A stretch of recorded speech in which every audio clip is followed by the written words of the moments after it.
તો સુનિલ, આજકાલ ક્યાં રોકાણ કરી રહ્યો છે? તને તો ખબર છે હું આ બધી બાબતમાં વધારે મગજ નથી દોડાવતો, એટલા માટે તો હું એક જ એસેટ ક્લાસમાં રોકાણ કરું છું.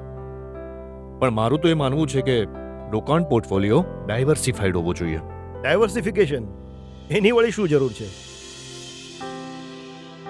જરૂર છે.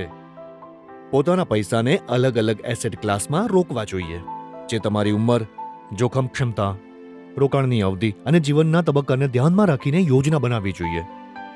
તમે બંને આ બધી વાતો પછી કરી લેજો. જમવાનું ઠંડુ થઈ જશે. આવો.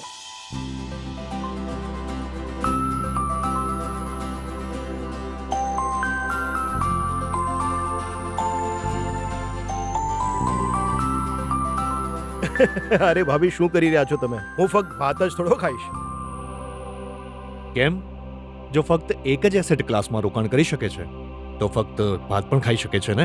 એટલે શું? એટલે જેમ સંતુલિત ભોજન માટે આપણે રોટલી, શાક, દાળ ભાત વગેરે જરૂરી હોય છે, તેમજ સ્વસ્થ અને યોગ્ય રોકાણ માટે પોર્ટફોલિયોમાં ડાયવર્સિફિકેશન હોવું જરૂરી છે. એ કેવી રીતે? જો તું તારા બધા જ પૈસા ફક્ત એક જ એસેટ ક્લાસમાં રોકી દેશે તો તારા રોકાણનું જોખમ વધી જાય છે. ડાયવર્સિફિકેશનથી તારા પોર્ટફોલિયોનું જોખમ ઘટી જાય છે. ઓહ, હવે સમજાયું. ભાઈ, વાત તો તમારી બિલકુલ સાચી છે, પણ હવે થોડા દાળ શાક પણ આપી દો, હવે જોરદાર ભૂખ લાગી છે. બિલકુલ, હાલે હાલે. સ્વસ્થ રહેવા માટે આપણે જેમ રોજના ભોજનમાં જુદા જુદા ખાદ્ય પદાર્થોનો સમાવેશ કરીએ છીએ, એ જ રીતે જો પોતાનું પોર્ટફોલિયો સ્વસ્થ રાખવો હોય તો વિવિધ એસેટ ક્લાસમાં રોકાણ કરો, જેમાં કમોડિટીઝ પણ સામેલ હોય. સમજદાર બનો, યોગ્ય રોકાણ કરો.